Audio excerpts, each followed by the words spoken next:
दोस्तों एक स्टोलन नाम की मूवी है जिसे देखने के बाद मैं तो हिल गया और आंसू भी निकल गए। सोचो दो भाइयों ने मिलकर अपनी जान पर खेलकर एक माँ को उसकी बेटी से मिलाया। तो आज की वीडियो में मैं स्टोलन मूवी को अच्छे से एक्सप्लेन करने वाला हूँ। तो चलिए शुरू करते हैं ना। तो मूवी की स्टार्टिंग में हम झुम्पा नाम की एक औरत को देखते हैं जो अपनी बेटी चंपा के साथ रेलवे स्टेशन पर सोई हुई थी। तभी वहाँ पर एक चोर यानी औरत थी जो चोरी से उसकी बेटी को उठाकर भागने लगती है और भागते समय एक आदमी से टकराती है जिसका नाम था रमन। तो बच्चे की टोपी नीचे गिर जाती है तो रमन उस टोपी को उठा लेता है। इससे पहले वह उस औरत को टोपी देता वह भाग जाती है। रमन समझ नहीं पाता कि वह बच्चा चोरी करके भाग रही है। वहीं बाहर की तरफ रमन का भाई गौतम जो उसका वेट कर रहा था। अब झुम्पा जब उठती है तो वह देखती है कि उसकी बेटी गायब थी। वह चिल्लाने लगती है। तभी वह रमन को देखती है जो उसकी बेटी की टोपी लिया था। झुम्पा उसे ही चोर समझकर चिल्लाने लगती है जिससे वहाँ भीड़ इकट्ठा हो जाती है। सभी रमन को ही चोर चोर कहने लगते हैं। वहीं दूसरी तरफ गौतम जो फोन पर बात कर रहा था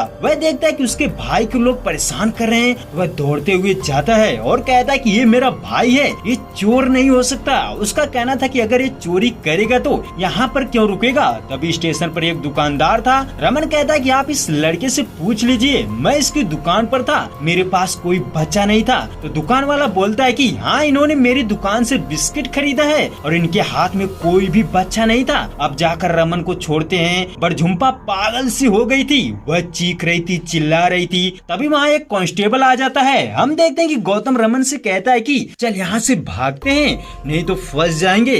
वह जैसे ही निकलते हैं तभी वह कांस्टेबल उन्हें रोक लेता है। उसका कहना था कि पुलिस आने वाली है, ये विटनेस है, तब तक तुम्हें रुकना पड़ेगा। गौतम कांस्टेबल से कहता है कि सर कुछ ले लो और छोड़ दो। ये सुनते ही वह भड़क जाता है। वह कहता है कि यहाँ क्राइम हुआ है और तू फालतू की बातें कर रहा है। इसके बाद झुम्पा अपनी बेटी को इधर उधर ढूंढ रही थी और बहुत रो रही थी और अपने घर कॉल करके सब कुछ बताती है। तभी उसे बताया जाता है कि तू रो मत, तुझे ही अपनी बेटी को ढूंढना होगा क्योंकि यहाँ की पुलिस कोई भी मदद नहीं करती। वे अब झुम्पा अपनी बेटी को ढूंढने लगती है। वह चाय वाले लड़के के पास पहुँचती है। उससे पूछती है कि आपने उस चोर को देखा था ना। तो वह गुस्से से बोलता है कि नहीं, मैं यहाँ कोई चौकीदार नहीं हूँ। अब झुम्पा रमन से इस बारे में पूछती है। उसका कहना था कि वह औरत बहुत तेजी से निकली, वह उसका चेहरा ना देख पाया, बट हाँ उसने उसकी शॉल को नोटिस किया था और ये बताता है कि उसकी नाक लंबी थी। यानी रमन का कहना था कि वह चोर को देखेगा तो पहचान जाएगा। झुम्पा कहती कि सर मेरी मदद करोगे। यानी वह बच्चों को ढूंढने के लिए हेल्प मांग रही थी। बट गौतम उस औरत को 50 रुपया देता है, कहता है ये लो और यहाँ से चली जाओ। ये देखते ही रमन को बहुत बुरा फील होता है। वह अपने भाई से कहता है कि क्या यार ये सब क्या कर रहा है, उसकी बच्ची खोई है, तू पैसे दे रहा है। उसके बाद पुलिस आ जाती है।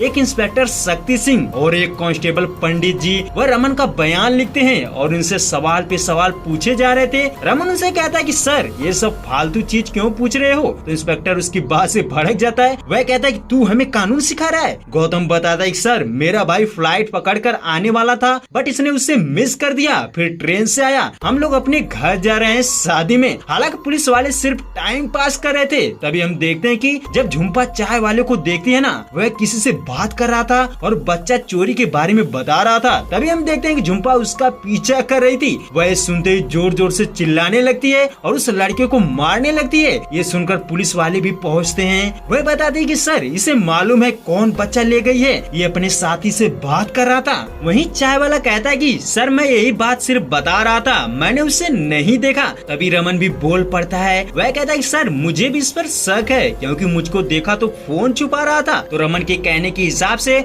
उस लड़के का फोन चेक किया जाता है और पुलिस उसे मारने लगती है। इतने में वह सच सच बताता है। वह कहता है कि सर 1 महीने पहले हमारी डील हुई थी, उसने बोला था कि हर बच्चे का 5000 दूंगी। वह बच्चा लेकर कसूनी कूटी लेकर गई होगी। उस पर पंडित उसे मारता है। वह कहता है कि तू झूठ बोल रहा है। वह मानने को तैयार नहीं थे। तभी रमन कहता है कि सर जाइए कसूनी कुटी देखिए, वह वहीं पर होगी। इंस्पेक्टर शक्ति कहता है कि तू हमें सिखा रहा है, पहले हम थाना जाएंगे, रिपोर्ट लिखवाएंगे, तब जाकर कोई कार्रवाई होगी। रमन ये सुनकर भड़क जाता है। उसका कहना था कि आप लोग टाइम पास कर रहे हो। इतने में वो वहाँ से भी निकल जाएगी, हम थाने बाद में चले जाएंगे, पहले कसूनी कुटी चलिए। शक्ति तभी गुस्सा हो जाता है। वह कहता है कि तू हमें हमारा काम मत सिखा, अब चल तू भी हमारे साथ थाने में। ये सुनते ही गौतम गुस्से से बाहर आ जाता है, क्योंकि वह रमन को बार बार मना कर रहा था कि वह इन सब लफड़े में मत फंसे, वह पुलिस से ना उलझे। बट रमन को रहा नहीं जाता, वह उस औरत की हेल्प करना चाहता था। तो जब वह बाहर गौतम से मिलता है ना, तो वह उसे बहुत डांटता है। उसका कहना था कि हम बहुत गलत फंस गए हैं, हमें इस लफड़े में नहीं फंसना चाहिए। अब कसूनी कुटी जाएंगे, फिर वहाँ नहीं मिलेगी तो कहीं और जाएंगे। इसीलिए गौतम का कहना था कि चल यहाँ से भागते हैं। बट दिक्कत ये थी कि रमन का आधार कार्ड पुलिस ने ले लिया था, इसीलिए वे भाग भी नहीं सकते थे। गौतम कहता है कि अबे तूने आधार कार्ड क्यों दे दिया, यानी उनके पास कोई रास्ता नहीं था। तो हम देखते हैं कि गौतम झुम्पा को भी अपनी गाड़ी में बैठाता है और कसूनी कुटी निकल पड़ते हैं। अब रास्ते में उन्हें झुम्पा के बारे में पता चलता है कि उसके पास कोई नहीं है, यानी उसकी बेटी के अलावा। वहीं उसके पति पर पुलिस ने झूठा आरोप लगाया था, जिससे वह जेल में ही मर गया। और इसी वजह से झुम्पा गांव में नहीं रहती थी, वह काम के लिए इधर उधर भटकती रहती थी। अब वह मनाली जा रही थी। ये सुनते ही गौतम कहता है कि इतनी ठंड में मनाली, वह उसकी बात पर विश्वास नहीं कर रहा था, बट रमन को उस पर विश्वास था। इतने में गौतम म्यूजिक ऑन कर देता है, वह झुम्पा की बात से पक रहा था। ये चीज रमन को अच्छी नहीं लगती। तभी रमन देखता है कि गौतम को नींद लग रही थी,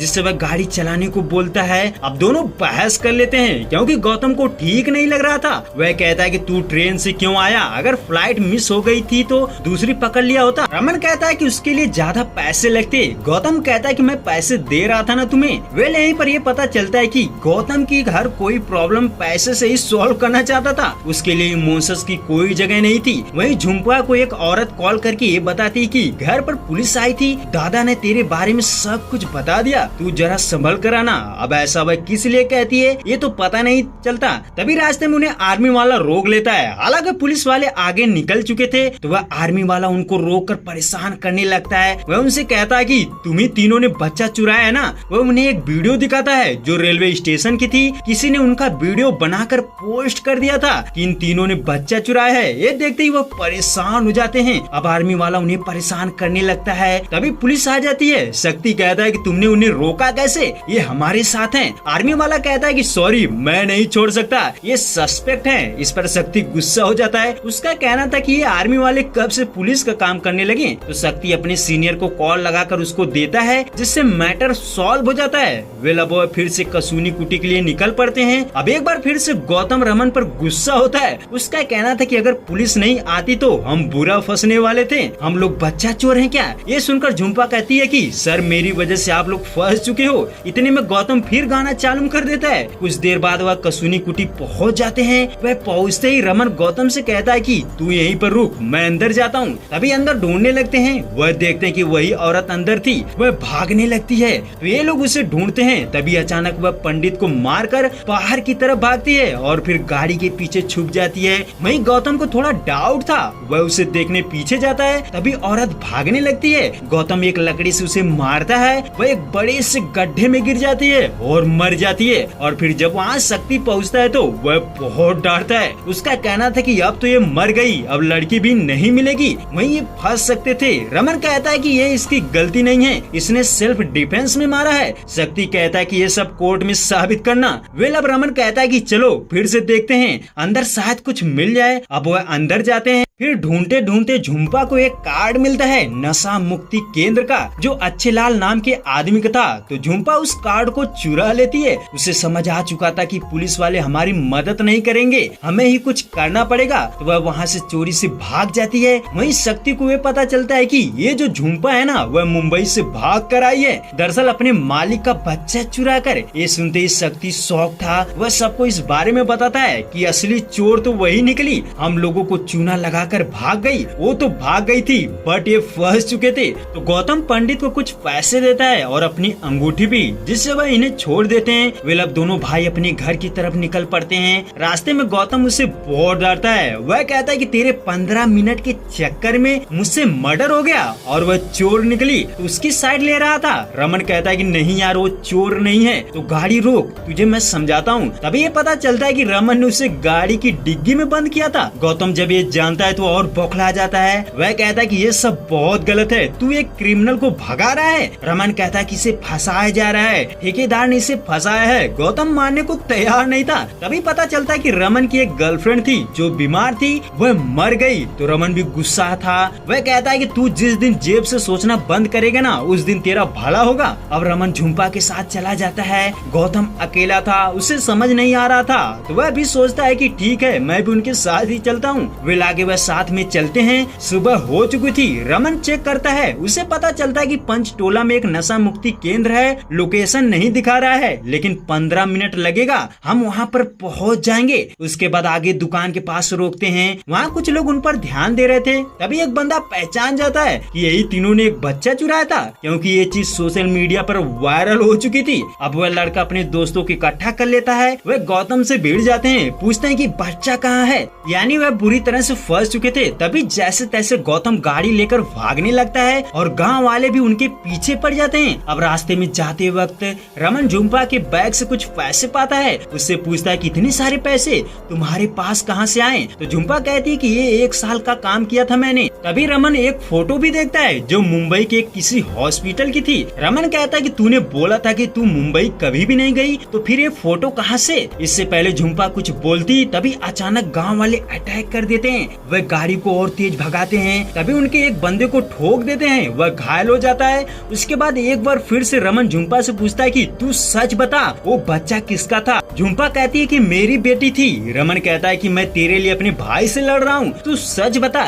इतने में एक बार फिर से ढेर सारे लोग हथियार के साथ पीछा करने लगते हैं। गौतम गाड़ी घुमाकर भागने लगता है और फिर नदी के रास्ते ले जाता है। तभी अचानक रमन को गोली लग जाती है, वह बुरी तरह घायल हो जाता है। ये देखकर गौतम और डर जाता है। वह भागते हुए एक खाई के पास पहुँचते हैं। गौतम झुम्पा को बहुत बोलता है कि तेरे चलते मेरा भाई इस हालत में है। इतने में झुम्पा अपना पेट दिखाती है। वह कहती है कि इस पर भी विश्वास नहीं होगा, मैं झूठ नहीं बोल रही हूँ, चंपा मेरी बेटी है। अब दोनों को विश्वास हो चुका था कि झुम्पा ठीक कर रही थी। तभी कुछ लोग उनको पकड़ लेते हैं और बाहर निकालकर गौतम को बहुत मारने लगते हैं, पर झुम्पा हिम्मत करके उनको मारकर भगा देती है। वे लगभग फिर से वह वहाँ से भागने की कोशिश करते हैं। वह बगल के गांव में पहुँचते हैं। छुपते छुपाते एक बंद पड़े घर में घुसते हैं। रमन की हालत खराब होती जा रही थी। वहीं झुम्पा भी खिड़की से देखती है कि नशा मुक्ति केंद्र बगल में ही था। तो वह गौतम से कहती है कि तुम लोग यहीं पर रुको, मैं नशा मुक्ति केंद्र जा रही हूँ। और फिर उसको एक नंबर देती है। कहती कि यह एक मैडम का नंबर है जिसने मेरी कोक खरीदी थी, कोई दिक्कत होगी तो इस नंबर पर फोन कर देना।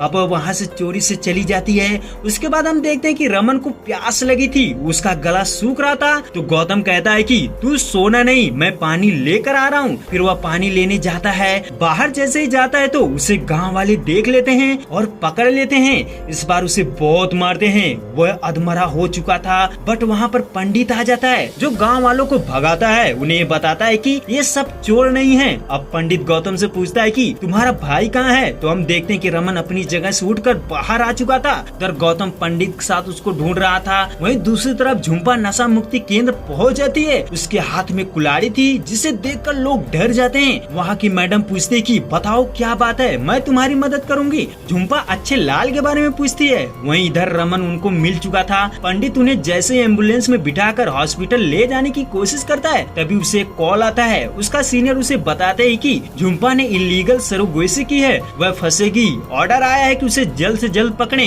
तो पंडित को उस झुम्पा को भी पकड़ना था। तो वह गौतम से कहता है कि तुम हॉस्पिटल जाओ, मैं बाद में आता हूँ। तो गौतम कहता है कि सर, इसमें झुम्पा की कोई गलती नहीं है, उसे फंसाया जा रहा है। पंडित कहता है कि ठीक है, मैं इसकी जांच करूंगा। वेल गौतम अपने भाई को लेकर हॉस्पिटल जाता है। तभी गौतम नोटिस करता है कि ये जो एम्बुलेंस ड्राइवर था ना, इसका नाम अच्छे लाल था, जिसे झुम्पा ढूंढ रही थी। वह हैरान था। तो जब गौतम हॉस्पिटल पहुंचता है ना, तो वह अच्छे लाल को ही नोटिस कर रहा था। अच्छे लाल रमन को एम्बुलेंस से निकालकर जब बेड पर सुलाता है ना, तो वह उसके जेब से उसका कार्ड पाता है। ये देखकर उसे शक हो जाता है कि ये लोग मुझे ही ढूंढ रहे हैं। फिर वह वहाँ से भागने की कोशिश करता है। वहीं गौतम इसका पीछा करने लगता है। हम देखते हैं गौतम बाहर झुम्पा की बेटी को किसी को बेच रहा था, यानी जिसने उसे खरीदा था वह चंपा को लेकर गाड़ी में बैठी थी। गौतम बाहर आकर हंगामा कर देता है। वह कहता है कि ये बच्चा चोरी का है, ये लोग किसी दूसरे के बच्चे को बेच रहे हैं। ये सुनकर हॉस्पिटल के बाहर जितने भी लोग थे ना, वह इकट्ठा हो जाते हैं। गौतम के पास चंपा का फोटो भी था।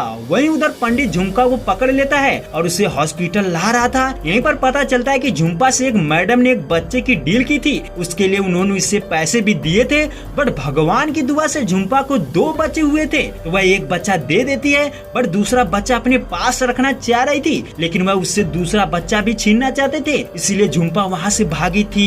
इसके बाद पंडित उसे हॉस्पिटल ले जाता है, जहाँ पर गौतम बवाल मचा दिया था। तो जब पंडित आता है तो अब मैटर शांत हो चुका था। तो पंडित कहता है कि पहले बच्चा चेक करते हैं। तो हम देखते हैं कि ये बच्ची झुम्पा की ही थी। वह बहुत खुश होती है। तो कुछ इस तरह इन दोनों भाइयों ने एक माँ को उसकी बेटे से मिलाया था। और रही बात इस कहानी की, तो ये मूवी एक रियल घटना पर आधारित है। वे आपको कैसी लगी कमेंट करके जरूर बताएं।